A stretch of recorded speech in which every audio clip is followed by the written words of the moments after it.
All right, we are back, and joining us now, I think, deputy managing editor. Is that correct, Joe Nocera? You are the deputy managing editor of the Free Press? That is correct. Yeah. That is a vaunted title.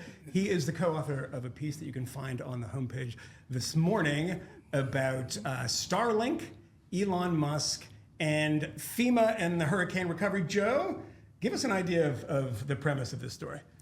The premise is pretty simple.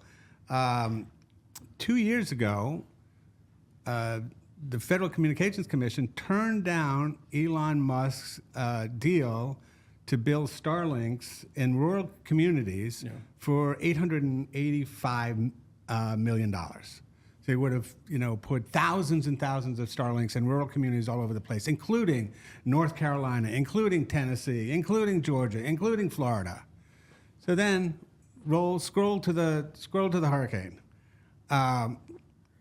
What is it that people immediately need after a hurricane?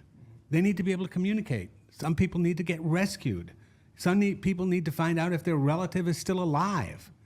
How do they do that?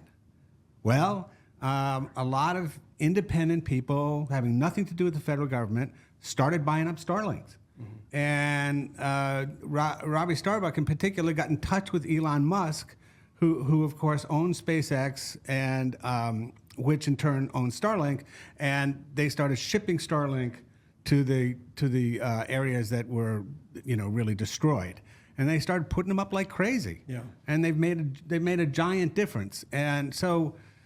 But why was that rejected initially? I mean, you see every campaign is you get at some point broadband will be mentioned. We get a big broadband to certain parts of the country. This seems like a pretty good solution.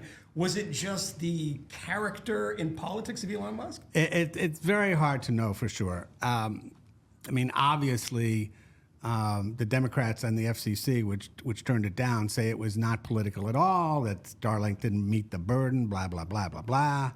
And but if it didn't meet the burden, then why in 2024 is everybody using them and they're working just fine? Yeah. So, and the Republicans on the FCC have said, this is political. This is part of the Biden administration's ongoing harassment of Elon Musk and his companies. And I've looked into this and enough to think that there is something to the idea, whether the FCC did this for political reasons or not. They have been on his ass quite a bit. There's like 7 different agencies that have investigations of one sort or another. I mean, they're still investigating the purchase of Twitter, for crying out loud. It's just, come on, fellas, get over yourselves. The one that infuriated me the most was he had a commitment at Tesla, I believe, to only hire for a certain level American citizens. And they went after him over that. And that echoes a lot of the criticism that you're hearing now about the FEMA response, FEMA telling the survivors of this hurricane that they're out of money when they have billions and billions of dollars. Now, I understand that can't blame that on FEMA. I understand that it's a different tranche of money. Blame that on Congress. Blame that on Congress. Congress allocates money. Congress allocated those billions to, No, I'm not blaming FEMA. I'm blaming the Democrats. Let's be clear. Of course you are. Yes, of course you are. Yes, it wouldn't be you if you weren't blaming the Democrats. I don't care, about FEMA. But how is an average American supposed to feel when they are constantly getting put last, and people who are not Americans seemingly have access to all of this capital and all of these opportunities? It's this kind of, it seems to me like the Democrats have been trying to, I don't believe the voting thing. I don't think that they want these people as voters. Can you see me rolling my eyes, people? Just checking. But I do think that there is this feeling like they're trying to erase the distinction between citizen and non-citizen and take away a little bit of what it's supposed to mean to be an American citizen. The bottom line is, I'm just not even gonna go there. The bottom line is that what FEMA is good at is giving people money to rebuild. And they will give people money to rebuild. What FEMA is bad at is dealing with situations.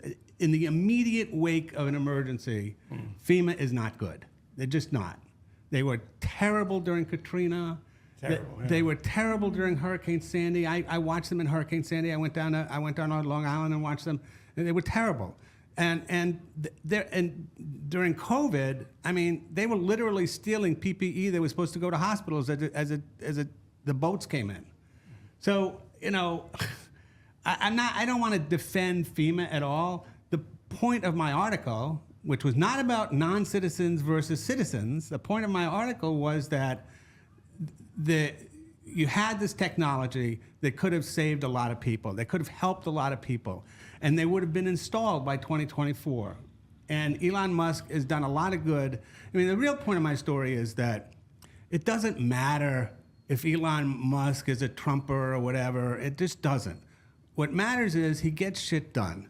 And any president should not be harassing him. They should be embracing him. And they should be saying, I mean, my God, there are 2 astronauts in the International Space Station who are marooned because the Boeing rocket that took them up there is broken. How are they going to get them back? SpaceX, Elon Musk, SpaceX. I mean, they should be patting this guy on the back left and right. So that's really what my article was about. It was not about non-citizens versus citizens. There'll be plenty of time for Batya to talk about that week after week after week after week after week. Yeah. Joe, the first thing, I mean, you're right, I think, about this with Musk, who has, I think, very goofy politics and tweets some like crazy stuff. But, I mean, in so many ways, you can look at him as a liberal hero of doing things for the environment. I mean, Tesla's been a great, SpaceX, et cetera, et cetera. The thing that is interesting, and I don't know if because I haven't been following him on Twitter, because you're talking kind of about some of these, talk to this guy, Robbie Starbuck, who's like a right-wing troll in some ways, but I'll give him credit if he's actually delivering on these things, which is good for him. People are talking a lot now about some of this misinformation, which is a word that I don't trust anymore. But what is going on out there in Twitter world, in Trump world? It's obviously an election season. You're going to have a lot of stuff that's not true to try to score some political points. Are these kind of memes that are out there, are any of them true that beyond just the general fecklessness of FEMA?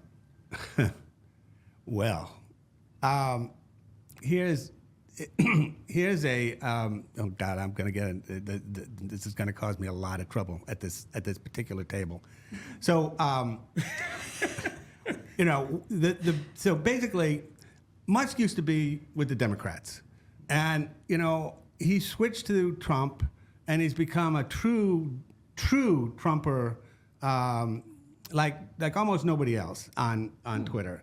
And so one of his big things is that the border crisis has been created by Democrats so they can get illegal immigrants into the country who will vote Democratic, and there will never be a swing state again because the Democrats will never lose another election. Now, I happen to think that's bullshit. But I know that the woman on my left thinks it's true. I just said I don't think that's true. Oh. I literally just said I don't think it's about votes. I think it's about the economy. I think it's about driving down the wages of the working class. I don't buy the voting argument. I want to ask this though. There are things about Elon Musk that I really, really admire. I think that at a time when the far right influencer sphere that he's a part of was teetering on the verge of sort of anti-Zionist, anti-Semitism, he made a very strong stand in favor of, Israel and Jews, and I really admire that and respect that. I was very shocked by it. I really admire and respect everything you're pointing to. I think he's an employer. He's a jobs creator. I think he's, the conditions when you talk to people who work for him, the conditions are pretty good. They get paid higher than the industry standards and so forth. The thing that worried me the most about him is that his entire supply chain for Tesla is in China. And so as a result, he's incredibly obeisant to the Chinese Communist Party. He has never once criticized them. He acts the maverick here, but he's always bending the knee to China because he has to. His entire financial future depends on that. And to me, that is very troubling as somebody who's getting closer and closer to Donald Trump. That is very scary to me. People, you have these corporations like Apple that really operate more almost like, independent contractors of the CCP than they do like an American company. And I'm just wondering, do you ever think about this? He built a showroom for Tesla in Xinjiang, which is where the genocide of the Uyghurs is happening. Well, stuff like that. It is a problem. First of all, his batteries are made in the U.S., and that's a big deal. But the chips in the batteries are made in China.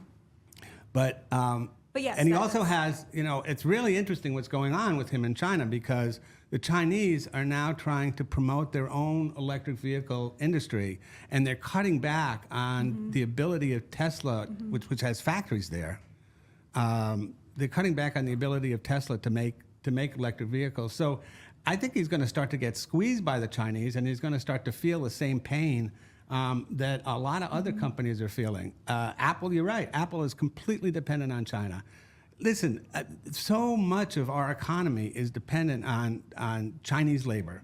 That if they were to shut it down, which they won't because they can't, but if they were to shut it down, we'd go out of business, basically. I agree. It's a big problem.